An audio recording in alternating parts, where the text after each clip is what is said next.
जितने अपोजिशन को छोड़ दें, हुकूमत के जितने वज़रा थे और प्राइम मिनिस्टर थे, जुल्फ़िकार अली भुट्टो की तरह जहाज़ में चढ़ता और 2 दिन और 3 दिन के अंदर मुस्लिम दुनिया के जितने ममालिक थे उनको अपने एतमाद में लेता और ओआईसी का इजलास तलब कर लेता।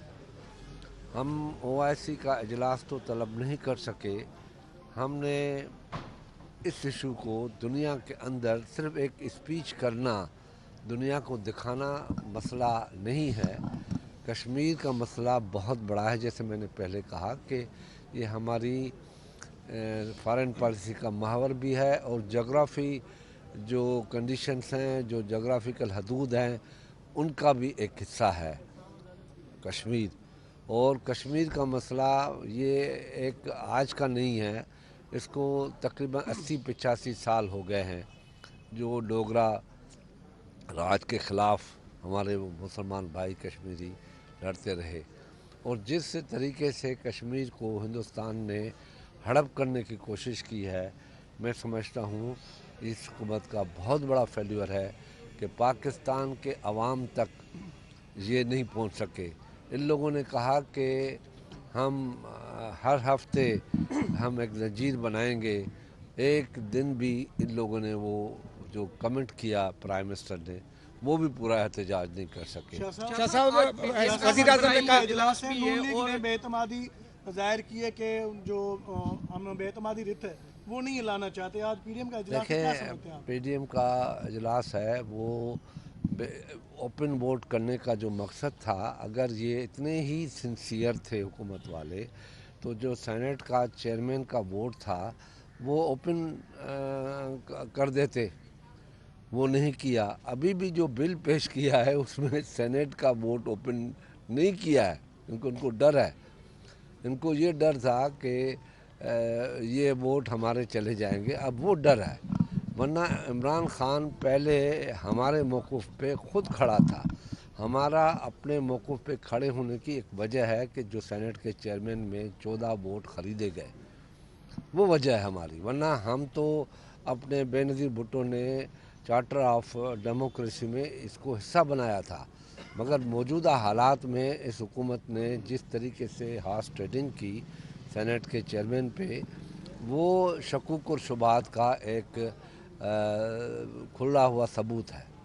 वज़ीर आज़म ने कहा है कि जो पीडीएम के जो बड़े हैं वो लूटा हुआ पैसा वापस करें तो मैं इस्तीफ़ा देने के लिए तैयार हूँ। आप क्या कहें? इस पर बहुत सवालात पैदा होते हैं। ये केसेस हैं हमारी कोर्टों में, किसने लूटा है, किसने इस मुल्क को खाया है, वो उनके आगे सबूत है। कुछ लोग तो उसके साथ बैठे हुए हैं, उनका भी नाम ले लेता। अपने दोस्त ने जो इनका नाम इलेक्शन कमीशन में दिया है कि फॉरेन दुनिया से ये पैसा लेके आया है, उसका हिसाब दे, वो भी लेके आए, वो भी डाले। इस्तीफ़ा देना या न देना वो तो खुद ही हिसाब होगा, पब्लिक लेगी। मुझे तो सच्ची बात है, आप सवालात करते हैं, हमें जवाब देने चाहिए। मुझे फ़िक्र अपनी भी नहीं है, अपने इन बातों से भी नहीं है। मुझे फ़िक्र इन गरीब लोगों की है जो आज मैशियत की दहशत और मैशियत की वहशत के अंदर वो पिस रहे हैं। इस वहशियत जो छाई हुई है महंगाई की, इसमें गरीब आदमी जीने के लायक नहीं रहा है। मज़दूर को मज़दूर नहीं मिलती। आप सोशल मीडिया के अंदर देखते होंगे तो किस तरीके से लोग मजाकें उड़ाते हैं पाकिस्तान की। वज़ीर आज़म जो है वो इमरान खान का तो नाम है, क्योंकि वो वज़ीर आज़म की कुर्सी पे बैठा है। अगर वज़ीर आज़म तो पाकिस्तान का है। ये मजाक पाकिस्तान के अवाम की उड़ाई जा रही है। तो उस महंगाई पे हमने, अब ये कहते हैं कि आप बैठें, भाई हम तो 1.5 साल से आपको कहते आए हैं कि हमें चार्टर ऑफ इकोनॉमी पे बैठना चाहिए। आपने हाथ मिलाना गवारा नहीं किया अपोजिशन के साथ, आपने बात करना आप गवारा नहीं किया। आर्मी चीफ ने हर मुमकिन कोशिश की कि किस तरीके से अपोजिशन को इनको बिठाया जाए, और कोशिश करते रहे हमारे अदारे भी, मगर अब इससे कोई मसला हल नहीं हो सकता। ये मुल्क हमारा बहुत पीछे जा रहा है। हमारी इकोनॉमी, ہماری چارٹر جو ہے وہ اکانومی کا وہ بھی اب ختم ہو گیا، اب اس پہ بھی بات نہیں ہو سکتی. یہ ملک ہمارا بہت تباہی کے راستے پہ جا رہا ہے، ہماری اکانومی تباہی کے راستے سے جا رہی ہے. مہنگائی نے کمر توڑ دی ہے. آپ کی تیل کی قیمتیں ایک مہینے کے اندر 4 مرتبہ بڑھی ہے. آپ کی گیس کی قیمتیں آسمان تک چلی گئی ہیں. گیس اویلیبل نہیں ہے، ٹائم پہ نہیں لیا، اربوں روپے کا نقصان ہو گیا.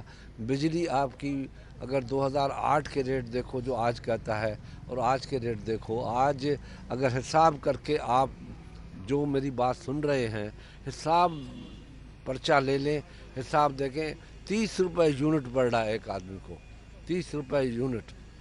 اور گیس کا جو بل تھا 2008 اور 13 میں وہ 300 یا 200 روپے ہوتا تھا، آج ان کو بھی 500 یا 800 دینا پڑتا ہے. ان تمام مسائل کے باوجود حکومت کی باڈی لینگویج جو ہے وہ کافی مطمئن نظر آتی ہے، اور وہ یہ کہہ رہے ہیں اپوزیشن سے بجائے اس کے کہ ڈائلاگ کے کہ مہنگائی کی کمی آئی، اور دوسرا استعفے کب دیں گے. باڈی لینگویج ایوب خان کی بھی ایسی تھی، ضیاء الحق کی بھی ایسی تھی، مشرف کی بھی ایسی تھی، مکے دکھاتا تھا. باڈی لینگویج پہ نہیں جاؤ، حالات پہ جاؤ. ہم دشمن نہیں ہیں، ہم چاہتے ہیں کہ اس ملک میں سیاست ہو، جمہوریت ہو، پارلیمنٹ ہو. پارلیمنٹ میں کیا باتیں ہو رہی ہیں؟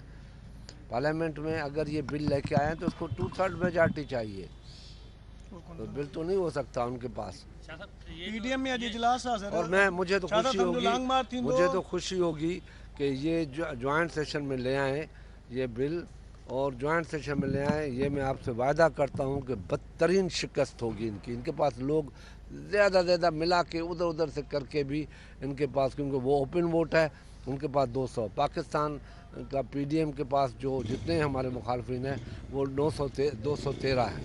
13 ووٹ ہم ان سے زیادہ ہیں. لے آئیں جوائنٹ سیشن میں. ہم نے چوٹ کھائی ہے ابھی. شاہ صاحب یہ بتائیں کہ ابھی حالیہ اسد عمر یہاں پر آئے تھے، انہوں نے کہا کہ یہاں سندھ میں جو آٹا ہے وہ جو ہے نا بہت مہنگا مل رہا ہے، پنجاب میں اس کی قیمت جو ہے وہ بہت کم ہے. تو کیا سمجھتے ہیں کہ جو ہے نا وہ سندھ میں 20 کلو کا ٹھیلا جو ہے نا وہ 650 میں مل رہا ہے، اور وہاں پر یہاں پر جو ہے نا وہ 1150 مل رہا ہے، اور وہاں پر 650 میں مل رہا ہے. تو کیوں لوگ پنجاب کے چیختے ہیں؟ بولنے سے فرق، جھوٹ بولنے کے تو بادشاہ ہیں. اب تو آپ نے دیکھا کہ ایک منسٹر کی جتنی آدر بھا کی گئی، یہ کیوں ہوئی ہے پتہ ہے؟ پہلے بھی وزیر ہم آتے تھے، یہاں گھومتے تھے پھرتے تھے، کوئی پوچھتا ہی نہیں رہا ہمیں، بھائی یہ عوامی لوگ ہیں چلو. اب بیچارے سارے ورکر بھاگ رہے ہیں، بول رہے ہیں کہ بھائی ہمیں کچھ نہیں دیا، تباہ کر دیا، ہم نے ووٹ لیے. یہ چیخیں ہوئیں. تو کسی نے کہا کہ بڑی دعوتیں ہو رہی ہیں اسد عمر کی. میں نے کہا یار وہ جہاں مور نہیں ملتا وہ کوا بھی مور ہوتا ہے. شاہ صاحب پی ڈی ایم جو اجلاس ہے چھا تھا سمجھو بے اعتماد